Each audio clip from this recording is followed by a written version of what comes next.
Bonjour à toutes et à tous et bienvenue dans cette nouvelle édition de Panel Hebdo. L'actualité revue et revisitée en toute liberté par les chroniqueurs invités à nous livrer leurs commentaires, leurs analyses, décryptages et parfois leurs humeurs sur les grandes fêtes de l'actualité en Afrique et dans le monde. Nous sommes aujourd'hui en compagnie de Alfred Shango-Lokoro. Bonjour Alfred. Bonjour Francis. Alfred Shango-Lokoro, maître de conférence à la Sorbonne. Grégory Sileni est avec nous. Bonjour Grégory. Bonjour Francis. Co-fondateur de Madagascar Média. Maître Jean-Paul Benoît, avocat, député européen honoraire, ancien haut fonctionnaire. Bonjour maître. Bonjour à tous et aux auditeurs. Et un invité spécial aujourd'hui, nous accueillons Jean-François Akanji Kombe, président du Conseil de résistance et de transition CRT, c'est en Centrafrique. Bonjour. Bonjour Francis, merci pour l'invitation. Merci d'être là. Vous êtes professeur à l'école de droit à l'Université Paris 1, Panthéon-Sorbonne. Vous êtes consultant international pour les questions de gouvernance, de droits humains et de sécurité. Merci d'être avec nous. On va parler avec vous, bien sûr, tout à l'heure, dans quelques instants, de l'actualité en Centrafrique, une actualité tout à fait particulière. C'est l'occasion de vous livrer le sommaire de cette édition. Nous parlerons donc de l'incroyable projet de loi sur les agents étrangers en Centrafrique. On en saura plus dans quelques instants. Et puis en Europe, nous parlerons du cas Viktor Orban, le dirigeant hongrois, avec cette question: la Hongrie de Viktor Orban est-elle vraiment et entièrement un pays membre de l'Union européenne? Quelques réponses à cette question tout à l'heure dans cette émission. Et aux États-Unis, bien sûr, un arrêt obligatoire aux États-Unis pour faire un point sur la présidentielle, sur la campagne de la présidentielle, et puis avec un rapide regard sur la dernière ligne droite de cette campagne qui suscite de plus en plus d'inquiétudes. On le verra dans quelques minutes au cours de cette émission. Premier sujet donc, la Centrafrique. Alors on dit la Centrafrique ou le Centrafrique d'ailleurs. Les deux se disent. Les deux se disent, la République centrafricaine en tout cas, avec cet incroyable projet de loi sur les agents de l'étranger. Le chef de l'État centrafricain, Faustin Archange Touadéra, a promulgué une loi portant statut juridique de ce qui est désigné comme agent étranger en République centrafricaine. Et à l'article 4 de cette loi, on apprend, cet article indique que est considéré comme agent de l'étranger toute personne physique ou morale qui, sous influence étrangère, exerce des activités qui contribuent à l'affaiblissement de la souveraineté et de l'intégrité de l'État. Alors Jean-François Akanji Kombe, cette initiative a été dénoncée par une bonne partie de l'opinion centrafricaine et par des mouvements de l'opposition, dont le Conseil de résistance et de transition que vous présidez. Alors où en est cette loi aujourd'hui qui a été, ce projet de loi qui a été soumis à l'Assemblée nationale? Où en est-on du processus? Alors, le projet a été soumis à l'Assemblée nationale, qui l'a renvoyé, on ne sait pas exactement pour quelle raison, au gouvernement pour complément d'information, et nous en sommes là aujourd'hui. Mais compte tenu du contexte dans lequel ce projet a été rédigé, c'est un projet qui reviendra devant l'Assemblée nationale. Et d'ailleurs, le texte lui-même montre que, comme d'habitude, un projet qui est déposé est censé déjà être promulgué. Et d'ailleurs, dans le texte, on annonce même la promulgation par le chef de l'État. C'est assez surprenant d'ailleurs, parce que nous avons reçu le document du texte, évidemment, de ce projet de loi. Et en introduction, on a bien lu le chef de l'État promulgue le projet de loi. Promulgue la loi d'ailleurs. Alors comment on peut promulguer une loi qui n'a pas été soumise à l'Assemblée nationale et qui n'a pas été adoptée par l'Assemblée nationale? Alors formellement, le juriste que je suis est obligé de se dire que le texte n'a pas encore, la procédure, la formalité de promulgation n'a pas été accomplie. Mais il se trouve que nous sommes quand même dans un pays de tous les paradoxes, et voire même de tous les contraires. Et la notion de promulgation, sans doute, aux yeux de ce gouvernement, ne signifie pas la même chose que pour nous, communs des mortels. Donc il n'est pas exclu, trêve de plaisanterie, il n'y a pas de quoi plaisanter ici. Ce que je crois, et d'ailleurs les Centrafricains le vérifient régulièrement, c'est que, alors même que le projet n'est qu'un projet aujourd'hui, l'administration, ce qui représente l'administration centrafricaine, est déjà a déjà sa liste des agents étrangers. Donc, elle est déjà entrée en pratique. Il y a déjà une liste. Ce projet est déjà entré en... Alors, on va essayer de comprendre.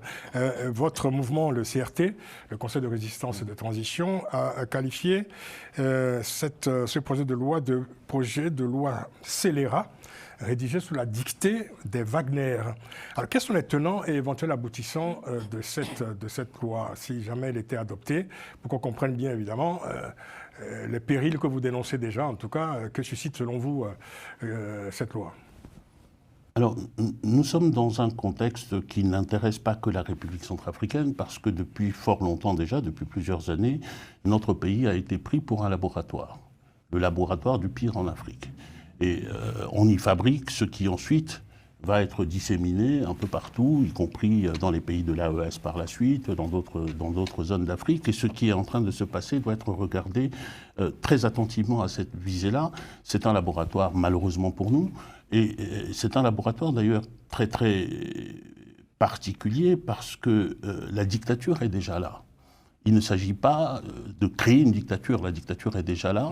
On a un processus qui est la construction d'un État totalitaire. Et les chercheurs qui viendront demain, les jeunes chercheurs, vont probablement analyser comme un cas unique d'un État totalitaire qui vient se croiser avec un gangstérisme économique d'État, un État qui se transforme. Mais bon, nous sommes des citoyens et nous nous battons contre ça, parce que le produit de ça pour la population, c'est une paupérisation, un appauvrissement, c'est des exactions sur les populations, c'est des gens qui souffrent en République centrafricaine. Mais, sur les enjeux, les tenants et les aboutissants, beaucoup de nos compatriotes aujourd'hui analysent ce projet sous l'angle des subsides pour la société civile, par exemple. Pour la société civile, pour les organisations de jeunes, les organisations de femmes, qui sont essentiellement financées par l'étranger et considèrent que c'est une attaque contre cela. Et en réalité, ils se trompent parce que le projet a une plus grande ampleur que ça. Et puis il y a d'autres compatriotes, mais au-delà même des compatriotes, qui considèrent qu'il s'agit là d'expurger la République centrafricaine de l'influence étrangère, mais en réalité ils se trompent, parce que quand on regarde la République centrafricaine aujourd'hui, le cabinet du président de la République, de la primature, de l'Assemblée nationale est truffé d'agents étrangers. Non seulement les Russes, mais également les amis du président, tels que M. Sim, Parfait Émile Sim, par exemple, de triste mémoire, et d'autres encore. Et donc, en réalité, il ne s'agit pas d'expurger la République centrafricaine de l'influence étrangère, il s'agit en réalité d'offrir un instrument juridique qui sécurise la prise de possession de la République centrafricaine par un certain étranger.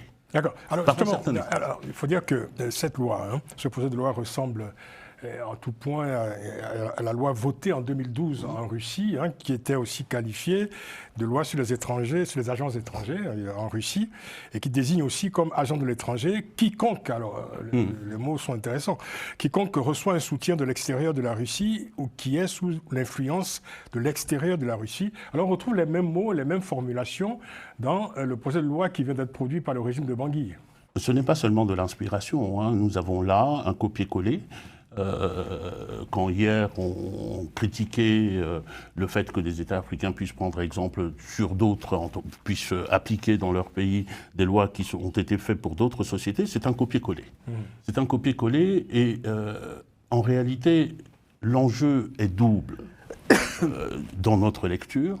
Le premier enjeu, c'est un nouvel enjeu d'exclusion. Nous avons un pouvoir qui cherche à exclure. Je disais tout à l'heure que ce n'était pas fait pour exclure des étrangers, c'est fait pour neutraliser des Centrafricains. Des Centrafricains qui ne pensent pas la même chose que le pouvoir. Des Centrafricains qui osent critiquer, des Centrafricains qui osent demander des comptes. Cela, lisez l'article et nos téléspectateurs, qu'ils aillent lire par exemple l'article 24 et l'article 25. La conséquence de l'inscription sur la liste des agents étrangers, c'est d'être exclu de l'espace politique. D'être exclu de l'espace de tout débat politique, y compris même simplement des manifestations. Mais il y a autre chose, qui est également, comme je disais tout à l'heure, nous sommes devenus un État exceptionnel qui est devenu une sorte de gang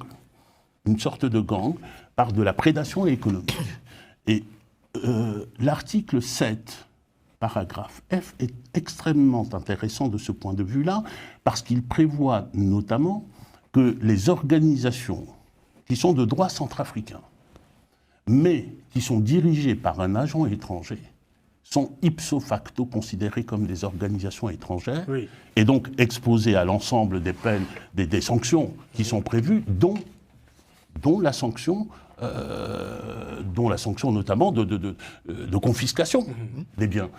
Et lorsqu'on pense à des entreprises, lorsqu'on pense à des organisations qui sont des opérateurs économiques, notamment, ça veut dire quoi? Ça veut dire simplement que le jour où on a décidé que tel Centrafricain dispose de biens qu'on veut s'approprier, on le colle dans la liste, on récupère ses biens, on confisque ses biens. Nous sommes dans ce système-là qui est en fait une attaque massive, frontale contre des Centrafricains. J'ajoute juste une chose, ce n'est qu'un élément de plus par rapport à ce qu'ils ont appelé la Constitution, que nous ne considérons pas comme étant une Constitution, avec les critères qui avaient été posés notamment de centrafricanité d'origine. Il faut être centrafricain d'origine pour se présenter à des élections ou pour être dans la fonction, candidater à la fonction publique d'État.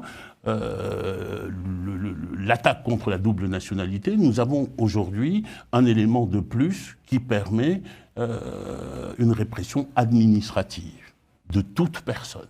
Et ça va jusqu'au pénal, d'ailleurs. Hein. Donc, voilà le contexte dans lequel nous sommes. Dans quelques instants, on va écouter les commentaires des chroniqueurs, bien sûr. Alors, en lisant, évidemment, il y a quelques éléments tout à fait surprenants dans ce projet de loi. À l'article 5, on définit ce que c'est que l'influence, comme on parle d'agent sous influence.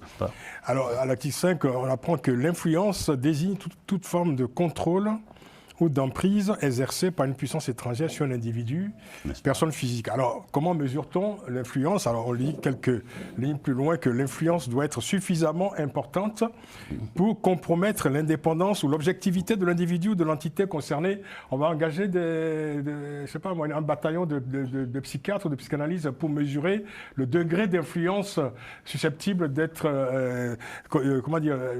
sous le coup de la loi.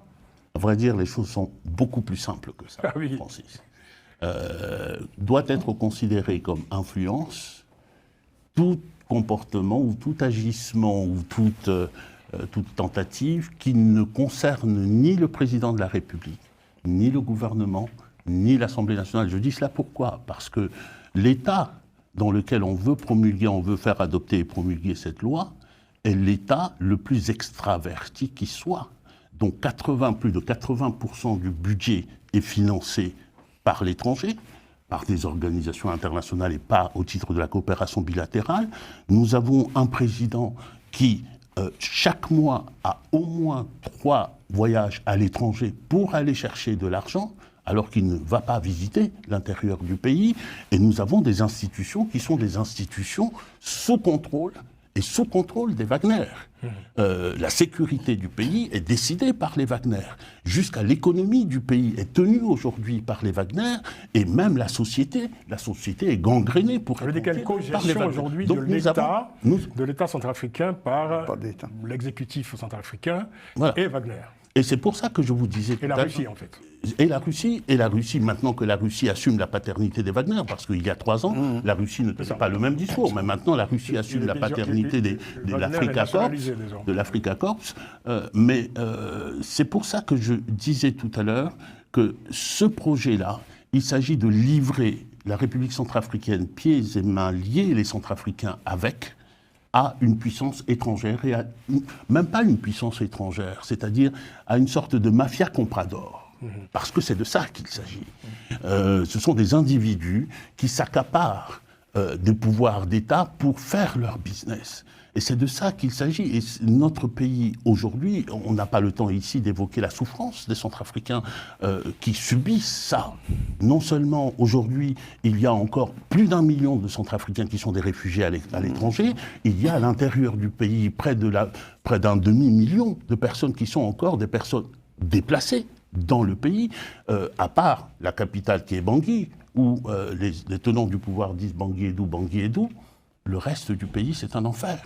Il est livré aux forces occultes, y compris à ceux-là qui sont à l'origine de cette loi. De cette loi, dont on disait que c'était copier-coller de cette même loi sur les agents étrangers qui avait été édictée en 2012 en Russie, et qui avait été fortement dénoncée d'ailleurs, aussi bien à l'intérieur qu'à l'extérieur du pays, comme étant un outil pour réprimer les opposants, les oppositions, les opposants au régime de Poutine, et toute liberté d'expression, bien entendu. Alors, avant d'écouter les chroniqueurs, je vais prendre un raccourci, mais, parce que ça se dit. Est-ce que la Centrafrique est devenue une colonie, une province russe, une colonie russe aujourd'hui? Une province, c'est un terme qui est chargé de respectabilité. Une colonie, ça entre encore dans des catégories connues. La République centrafricaine est devenue pire qu'une province et une colonie. Je disais tout à l'heure, c'est à la fois un nouveau colonialisme prédateur, décomplexé, parce que tout ça se passe au grand jour. Et tout ça se passe dans l'indifférence générale. Des Centrafricains se font tuer parce qu'ils ont osé parler. Des radios sont fermées parce qu'ils ont osé diffuser des choses. Et tout ça se passe dans l'indifférence générale. La République centrafricaine, aujourd'hui, quelqu'un avait dit un jour que la République centrafricaine, le pays n'avait jamais existé, mais il n'y a pas d'État en République centrafricaine. Il n'y a pas de nation, je ne vais même pas aller jusqu'à nation, il n'y a même pas une administration au sens d'un instrument au service de l'intérêt général, parce qu'il n'y a pas d'intérêt général.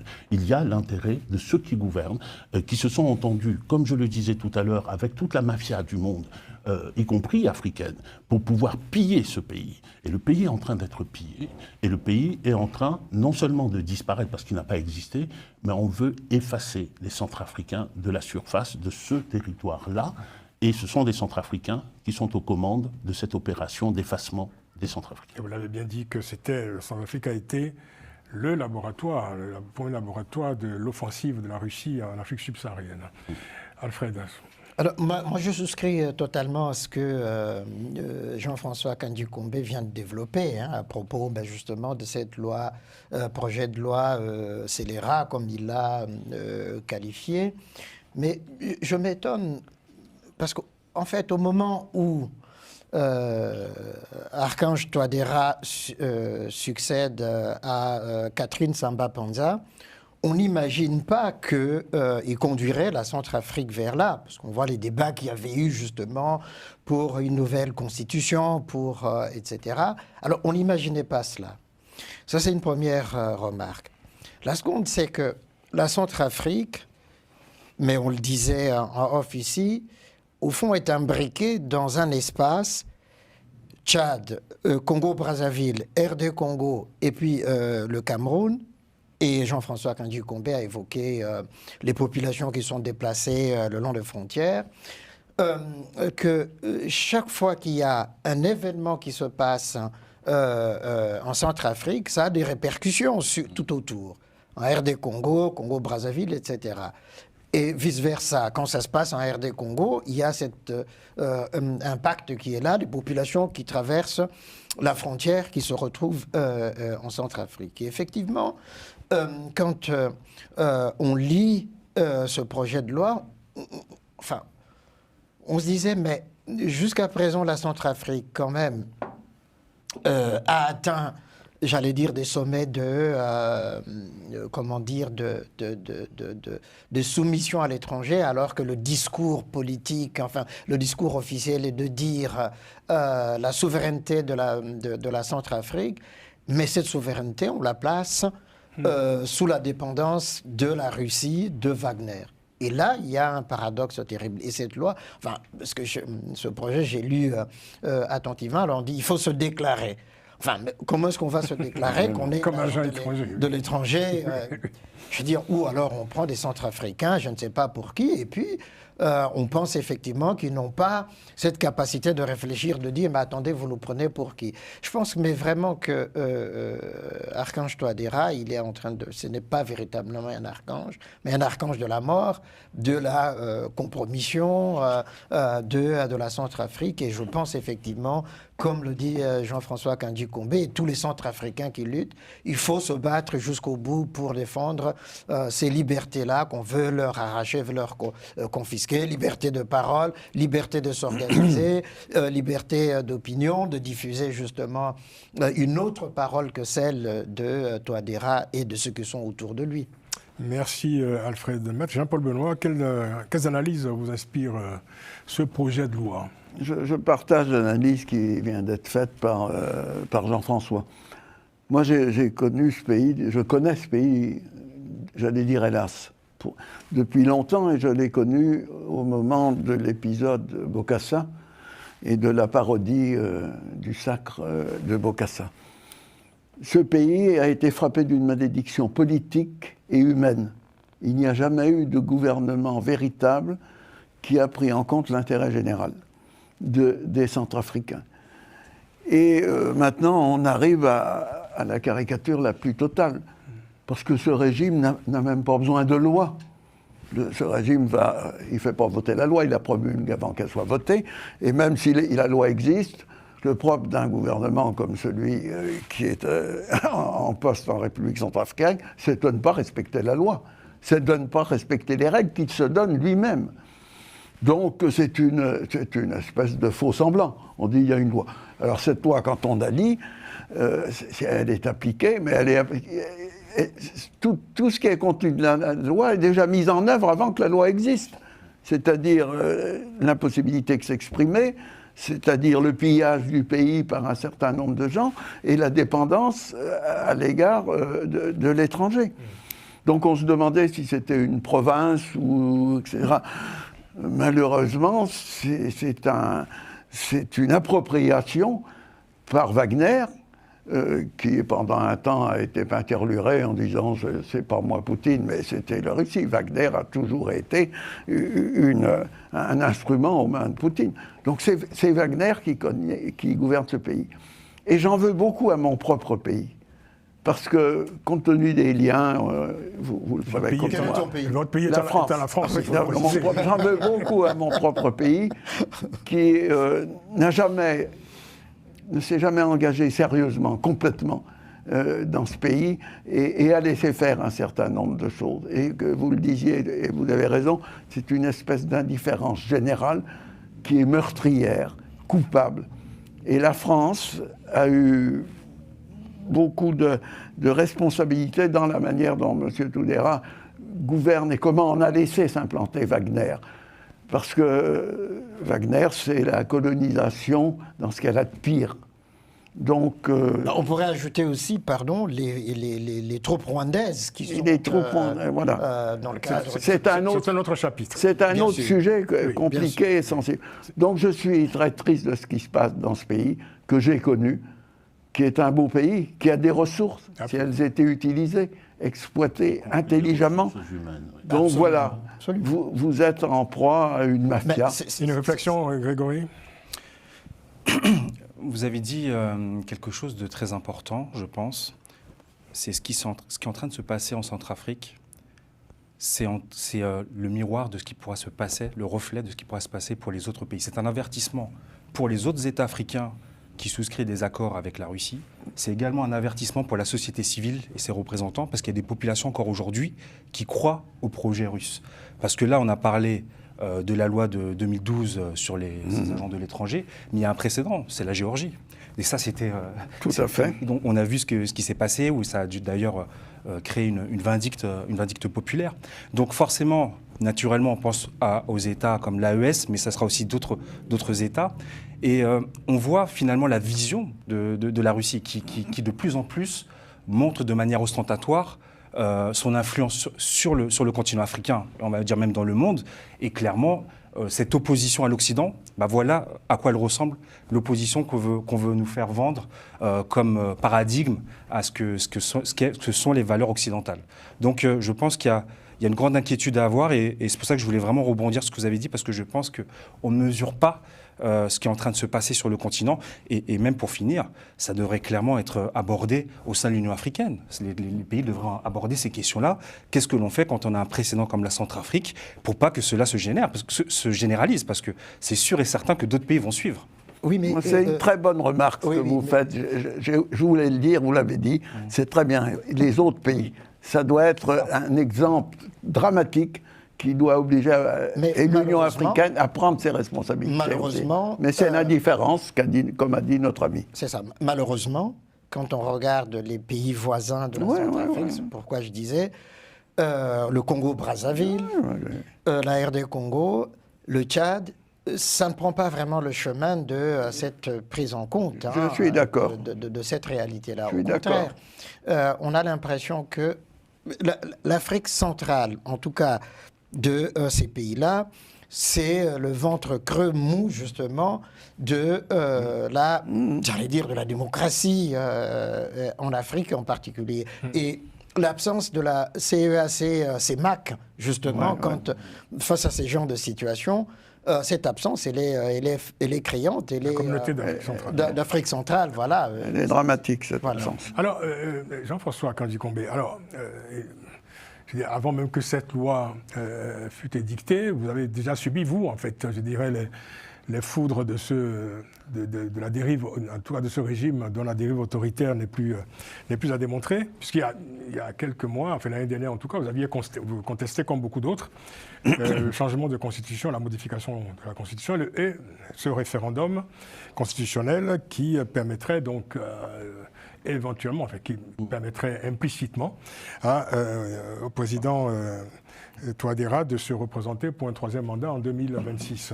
Alors, votre position vous a valu quand même d'être condamné à 2 ans d'emprisonnement, c'est ça, pas contumace, et à 5 ans de privation de droits civiques. De droits civiques. Pour incitation à la haine contre le gouvernement. C'est ça, vous aviez vécu ça à l'époque, vous avez fait un commentaire à l'époque, vous avez dit que vous avez vécu ça comme une décoration.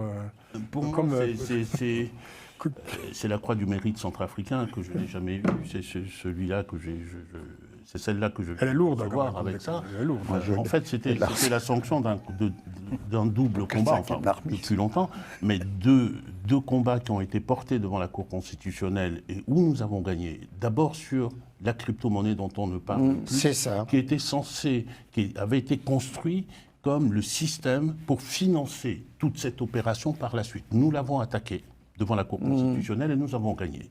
Et nous avons gagné également, avec l'opposition démocratique, la bataille juridictionnelle contre le projet de changement de constitution. Et vous savez ce qu'il en avait été pour la présidente de la Cour, qui a été menacée de mort et qui a été destituée. Et j'ai été, puisque après avoir gagné ces procès-là, j'ai été interrogé par différents médias, et cela a suffi pour dire que j'étais coupable d'incitation à la haine contre le gouvernement. Donc je suis condamné à 2 ans d'emprisonnement ferme et à 5 années de privation des droits civiques. Et ceci, je n'ai appris que j'étais poursuivi, qu'il y avait une audience, et je n'ai appris la sanction que par Facebook. Je dois remercier quand même Facebook, parce que je n'ai jamais été notifié de cela. C'est comme cela que marche. Vous êtes désormais assimilé aux agents de l'étranger, donc. Je suis depuis longtemps déjà assimilé aux agents de l'étranger, et puis de surcroît frappé par la sanction de la double nationalité. Et puis on trouvera bien une raison, alors que mes 2 parents sont centrafricains depuis des lustres, pour dire que je ne suis pas centrafricain d'origine. Donc il y a une quadrature du cercle. On met des critères. Alors dans la Constitution, les 2 conditions de centrafricanité d'origine et de la double nationalité, ça reste encore un peu dans les canons du droit. Là, ce qui est en train de se passer, quand vous lisez cette loi, l'autorité qui décidera de tout, c'est l'administration.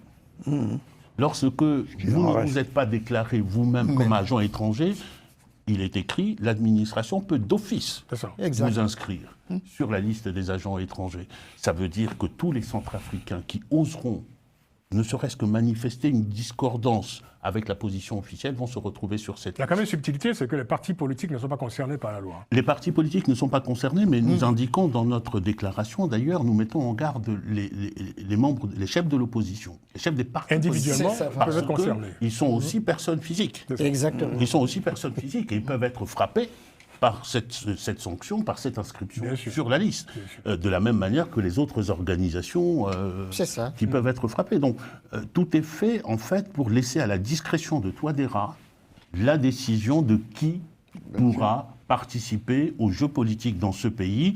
Et on imagine très bien qu'il faudra prêter allégeance et déclarer sur la Bible et devant les ancêtres comme il a juré, il a prêté serment, mais cette fois-ci en le respectant, qu'on va l'accompagner simplement et gentiment pour qu'il reste au pouvoir jusqu'au bout, qu'il pille le pays jusqu'au bout, qu'il massacre les Centrafricains. En tout cas, merci Jean-François Makanji-Combé d'être venu nous apporter cet éclairage sur cet épisode de l'actualité centrafricaine. Mais alors, vous continuez quand même à croire toujours à la possibilité de restaurer un ordre démocratique dans votre pays. Est-ce que cette perspective n'est pas en train de s'éloigner un peu plus chaque jour, à l'approche notamment de la présidentielle de 2026 à laquelle M. Faustin Archange Touadéra sera candidat pour un troisième mandat? Alors l'enjeu pour nous est plus grand que simplement restaurer un ordre démocratique dans notre pays. Nous avons un État qui est détruit, qui n'a jamais existé. Il s'agit de rebâtir à partir de zéro, de rebâtir les fondations d'un État qui soit un vivre ensemble de tous les Centrafricains, quelle que soit leur position dans le pays, quelle que soit leur confession religieuse. Et que d'un État, également d'une gouvernance, où le Centrafricain, la décision politique, va se prendre en fonction du Centrafricain. Donc, nous croyons dans ce combat-là. Nous savons qu'aujourd'hui, nous n'avons pas le vent en poupe. Parce que, assez curieusement, mais ce n'est pas si curieux que cela, cette politique de destruction du pays bénéficie de l'indifférence et donc du soutien d'une grande partie de la communauté internationale, y compris le pays dans lequel nous sommes et qui a promis des aides budgétaires à Touadéra, y compris les États-Unis. Nous verrons bien ce sur quoi déboucheront les élections qui vont venir, mais il y a une sorte de tolérance de tout le monde à l'égard de ce pouvoir parce qu'il offre quelque chose qu'aucun État digne de ce nom, aucun chef d'État digne de ce nom ne peut offrir à quiconque, c'est-à-dire un pays où vous pouvez faire tout ce que vous voulez. Le pays où tout est possible. Le pays où tout le mal est possible. Certains ont parlé de Far West il y a quelques années. On parlait de Far West en parlant de la Centrafrique. C'est surtout un pays où tout est impossible à faire. En tout cas, tout le mal est rendu possible. On ne peut rien faire. Le bien n'est pas rendu possible. Il ne faut surtout pas parler des populations centrafricaines. Elles ne comptent pas. Ce n'est pas un hasard si le président de la République centrafricaine ne va jamais en province, s'il ne visite jamais les Centrafricains de l'intérieur, s'il ne se préoccupe pas des projets dans la République centrafricaine, dans les provinces, et qu'il est en voyage autour de la Terre, dans toutes les capitales, pour rechercher les grands de ce monde, mais les grands du côté obscur de la force. Le pays de toutes les aventures d'ailleurs, et ce n'est pas nouveau. Ça fait plusieurs années qu'on dénonce cela. Oui. Grégory? Ce que je voulais aussi évoquer par rapport aussi aux populations et cette absence d'État patente, c'est qu'il y a quand même 130 ONG en Centrafrique, dont 20 ONG françaises. Donc quel sera le devenir de ces ONG avec le risque? On a quand même 70% de la population qui est dans une extrême pauvreté. Et qui dépend de l'aide humanitaire. C'est ça. Il y a peut-être, je vais ajouter quelque chose, il y a un enjeu qui n'apparaît pas d'emblée comme cela. C'est que les organisations internationales et les États étrangers ont décidé, pour un certain nombre d'entre eux, d'apporter une aide directe à la population. Et non pas de passer par l'aide budgétaire. De ne pas passer par l'aide budgétaire. Ce qui veut dire que les organisations, les ONG centrafricaines, les organisations de la société civile reçoivent pour un certain nombre de projets jusqu'à maintenant. Ce projet de loi, c'est une manière de couper. Et d'obliger les financeurs à revenir dans les caisses de l'État pour qu'ils pillent mieux. Oui, c'est ça.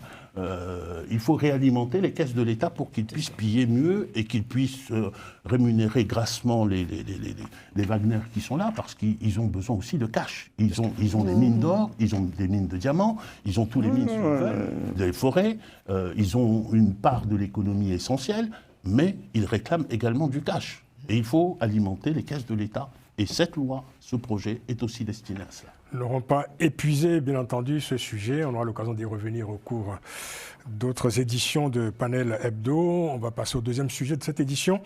avec le cas Viktor Orban. Et avec cette question, la Hongrie de Viktor Orban est-elle vraiment et entièrement un pays membre de l'Union européenne? À la fin de la semaine dernière, le dirigeant hongrois, dont le pays assure, il faut le rappeler, actuellement la présidence tournante du Conseil de l'Union européenne, s'est rendu en Géorgie pour soutenir le parti pro-russe Rêve géorgien, qui vient de remporter une victoire électorale très contestée.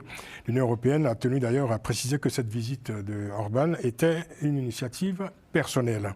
Déjà en juillet dernier, il faut rappeler que le même Orban avait provoqué un certain embarras au sein de l'Union européenne en initiant une mission de paix à Moscou et à Pékin. Il faut aussi rappeler que la Hongrie s'est dissociée des sanctions engagées par l'Union européenne contre la Russie après l'invasion de l'Ukraine. Maître Jean-Paul Benoît, vous connaissez bien ce pays, vous connaissez bien la Hongrie et vous connaissez bien l'Union européenne puisque vous êtes député honoraire de l'Union européenne. Est-ce qu'on peut être membre de l'Union européenne tout en se démarquant aussi régulièrement des positions politiques de l'Union? C'est un sujet très compliqué. Personnellement, j'ai voté contre les élargissements à marche forcée. Et j'étais partisan de la création d'un noyau dur et d'associer, par ce qu'on appelle les coopérations renforcées, un certain nombre de pays qui voulaient participer à ce que j'appellerais la vie politique européenne. Maintenant, dans le cas de la Hongrie, et j'en reviens, puisque l'association des anciens parlementaires, conduite par l'ancien président allemand du Parlement européen, Klaus Hansch, a fait une visite en Hongrie où nous avons rencontré l'ensemble des dirigeants. Quelle est la vision des dirigeants hongrois de l'Europe? L'Europe, pour eux, est une grande surface. Et il y a des rayons, des fonds structurels, l'aide à l'agriculture, des aides budgétaires, et on choisit. On choisit ce qui est utile au pays, et quand il y a un certain nombre d'obligations politiques, stratégiques, internationales, je pense à l'Ukraine, la question des valeurs aussi, à l'égard de la Russie, on s'exonère en disant, au nom de la souveraineté de mon pays, je ne participe pas à cette politique européenne. Et M. Orban a comparé la Commission européenne au Politburo. Et il a ajouté soviétique, parce que d'autres auraient pu penser au Politburo de M. Poutine, parce que le nom a changé, mais la philosophie est la même. Donc ça pose le problème du fonctionnement et de la stratégie et de l'avenir de l'Union européenne. Maître, est-ce qu'un régime comme celui de Viktor Orban, qualifié d'illibéral, c'est-à-dire à mi-chemin entre démocratie et système autoritaire, est-ce que ce régime, un tel régime, est compatible avec les valeurs fondamentales de l'Union européenne? Non, pour moi, la réponse est non. Elle n'est pas compatible. Simplement, à partir du moment où l'Union européenne est incapable de se donner une stratégie commune, de définir une politique internationale commune, une politique de défense commune et une certaine autonomie, cette incapacité aboutit à une espèce de désordre dans le fonctionnement institutionnel de l'Europe. Et M. Orban est dans une espèce de politique de chantage permanent en disant non, au nom de ma souveraineté, non, je ne peux pas, là on porte atteinte à ma souveraineté. Et M. Orban a été très habile, car quand il s'est agi d'accorder des soutiens à l'Ukraine, il a négocié, il a dit non, je vais voter non. Et puis finalement il a négocié, il s'est abstenu, puisque c'est la règle de l'unanimité. Donc on a pu donner une aide à l'Ukraine. Mais M. Orban a dit non, pas moi. Et l'Union européenne est en train de disparaître de la scène mondiale. Parce que à cause de sa contradiction. Oui, interne. À cause de ses contradictions et de son immobilisme et de son inaction. Aucun pays européen, seul, n'est capable de peser dans le dialogue international. Alors que l'Union européenne, avec des stratégies communes sur un certain nombre de sujets déterminés, peut peser dans le monde comme un ensemble démocratique, non pas un ensemble impérialiste. Au contraire, un ensemble qui veut combattre les impérialismes tel que M. Poutine est en train de le promouvoir avec sa nouvelle alliance. Et il faut quand même noter que la réunion de M. Poutine, il y a eu du monde. Il y a eu du monde. Et que cette Union européenne est c'est comme, d'une certaine manière, une espèce d'indifférence ou d'habitude, disant bon, ça lui passera. Et on est dans une espèce de désordre intellectuel. En fait, et en Hongrie, moral. comme elle n'est pas seule, hein, il y a eu également la Pologne également. Hein, La Pologne, alors elle a changé de gouvernement. Oui, elle a changé de gouvernement, c'est vrai. Avec Tusk, Ouais, voilà. il y a on a reproché à ces pays, hein, qu'on a appelé à un moment donné le groupe de Visegrad, de vouloir tous les avantages de l'Union européenne et pas les contraintes. Ils veulent les avantages et pas les contraintes. On rentre dans une grande surface, on choisit dans les rayons ce qui convient, puis le reste. Donc pour moi, c'est une grande interrogation. Et je suis assez pessimiste sur le fonctionnement de l'Union européenne. Jean-Paul, je comprends l'inquiétude de Jean-Paul, mais c'est une inquiétude objective. Je le conçois, mais un peu exagéré, hein, un peu alarmiste. Mais il vaut mieux alarmer avant que de pleurer après. N'est-ce pas? Alors dites-nous, voilà. Apportez-nous les nuances. Alors la nuance, en 2012, j'étais à Budapest. J'ai passé 10 jours à Budapest. C'est une très belle ville en plus. Absolument, absolument. Et les contradictions que Jean-Paul soulève existaient déjà depuis cette époque-là. C'est-à-dire les fonds européens pour aider l'économie de la Hongrie à sortir de l'ère soviétique. Mais vraiment à marche forcée. Et en même temps, on voyait les contradictions, c'est-à-dire que Orban avait compris une chose, on a dit le chantage, d'accord, se disant d'un côté, ben oui, il y a cette dépendance vis-à-vis de la Russie, et que s'il y avait cet appui, ce virage fort vers l'Europe, il risquait justement d'avoir les foudres de Poutine contre la... Oui, mais c'est son argument. Ce qui fait que la population hongroise est partagée en deux. Moi, j'avais vu tous ceux qui, j'allais dire, étaient pour l'Europe, la liberté, la démocratie en Hongrie, malheureusement, élection après élection, sont battus parce que le nationalisme de Orban a fini par prendre... Adhérer à l'Europe, on adhère à l'Europe sur la base de critères qui sont des critères fondamentaux, des critères convergents et des valeurs qui sont des valeurs fondamentales. Oui, voilà, qui sont bien connues, on s'y inscrit ou non, pas. Je nuance un peu. Mais l'opposition est muselée dans son expression maintenant. Ah oui, d'accord. Donc elle est muselée dans son expression comme elle l'est en Géorgie. Oui, tout à fait. C'est un autre sujet. Oui. Donc elle est muselée dans son expression. Et la justice ne satisfait pas d'ailleurs aux critères de dépendance. Et Orban, manipule la télévision, les journaux, il y a du chantage et de la corruption. Vous avez du mal à avancer vos nuances. Non, mais ce que je voudrais dire, c'est que... Vous allez défendre vos vacances en Bulgarie, en fait. Non, mais il a compris une chose, que chaque fois qu'il menace l'Europe de se tourner vers, alors on va calmer le jeu. On l'a vu avec, par exemple, l'adhésion de la Finlande, de la Suède à l'OTAN.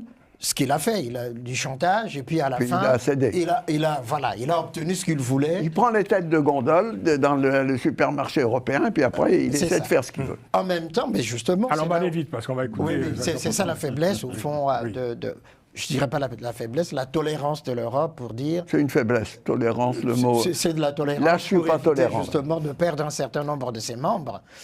Déjà que la Grande-Bretagne s'est retirée, le Brexit et tout ça. Parce qu'en même temps, on a dit à Orban, si tu veux quitter l'Europe, vas-y, fais-le. Mais il l'a pas fait parce qu'il sait les avantages que son pays... Il n'a pas envie de quitter l'Europe. C'est pour ça qu'on dit combien, alors. Est-ce qu'on peut parler d'un conflit de valeurs, je dirais, entre des régimes comme celui de Viktor Orban et les valeurs fondamentales de l'Union européenne, quoi? Il y a une erreur stratégique au fondement de tout cela, qui avait été rappelée par Maître tout à l'heure. C'est un choix qui a été fait d'élargir, d'une certaine manière, sans réciprocité, sans conditionnalité.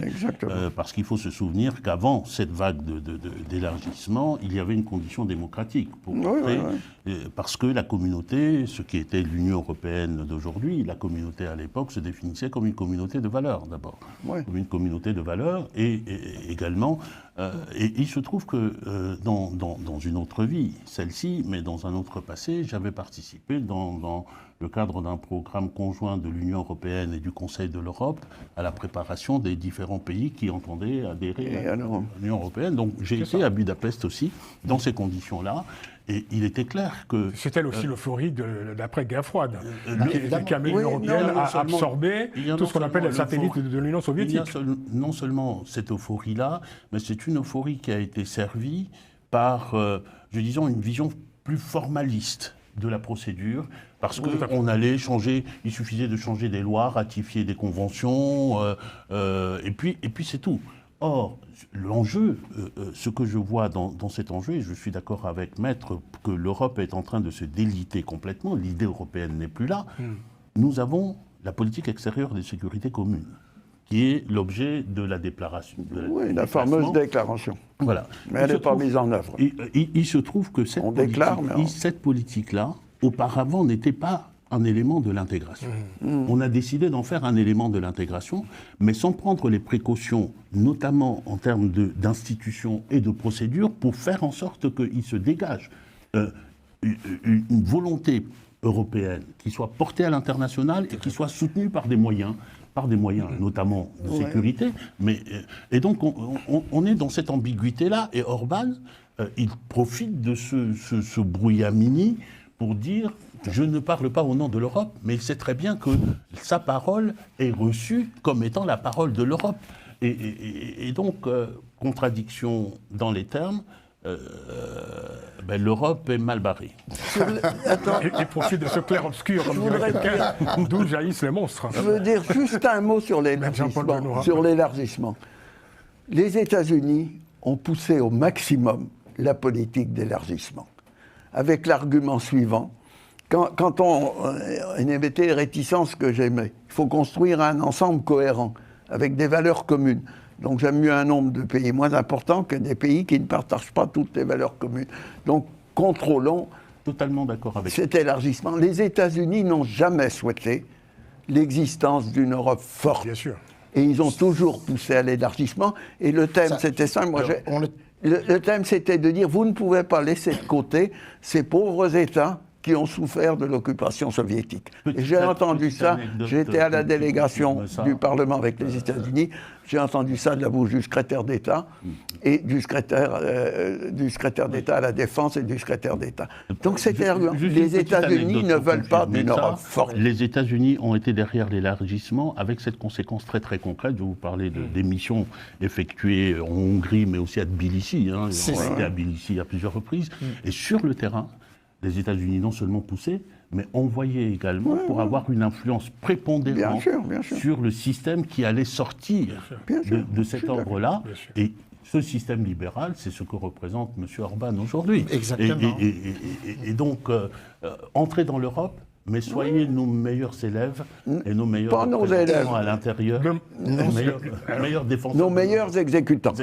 D'ailleurs, M. Trump a dit que M. Orban était l'homme politique le plus intelligent qu'il ait rencontré. Un mot rapide, Grégory ? Oui, moi, ce que je pense, c'est que l'Union européenne ne parvient pas à déchiffrer, à décrypter ce type de phénomène comme Viktor Orban. On n'arrive pas à arrêter ces phénomènes-là qui ont des résonances forcément sur le plan intérieur, des résonances même au sein de l'Union européenne, parce qu'il y a des populations encore qui continuent à ne pas croire au projet européen. Même en France, le Rassemblement national, on est encore quand même la représentation de cela.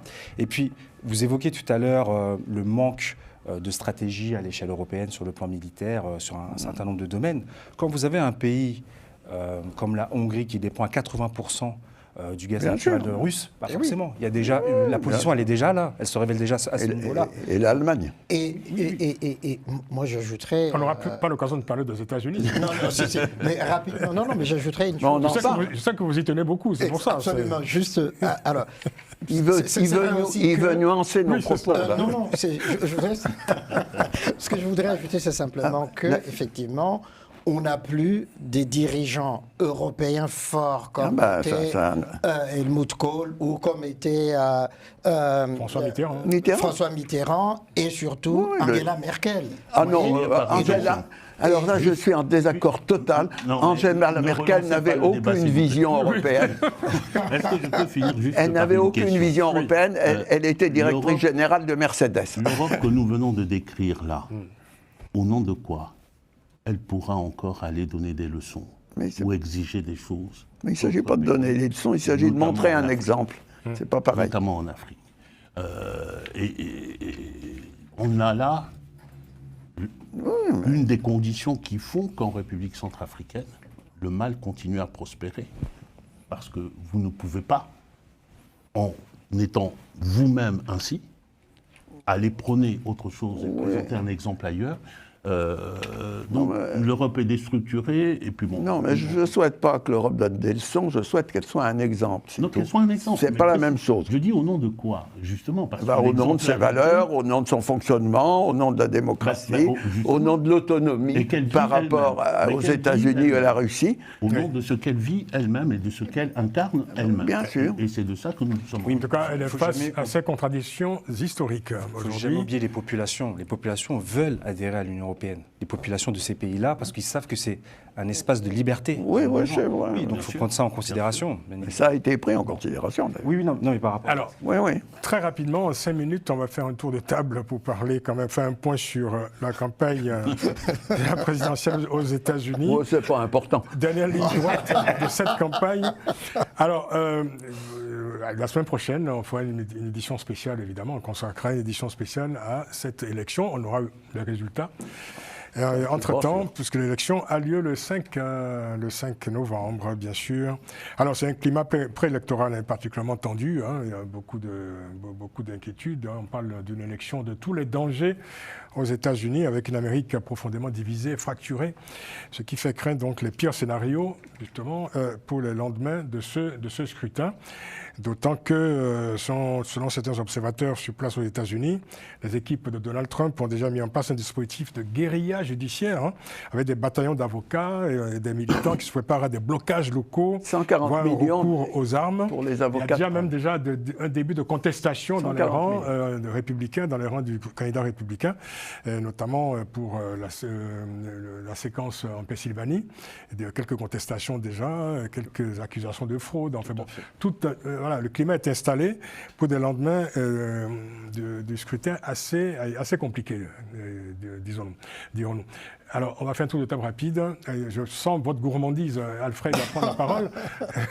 Je vous la donne en premier, donc. Alors, j'aurais pu parler de Trump en éboueur. Je ne le ferai pas. C'est fait. J'aurais pu parler de Musk qui corrompt, qui donne des millions. Elon Musk. Elon Musk. Il ne le je fera n'en pas. parlerai pas. Vous l'avez fait. Mais, sauf qu'il le fait.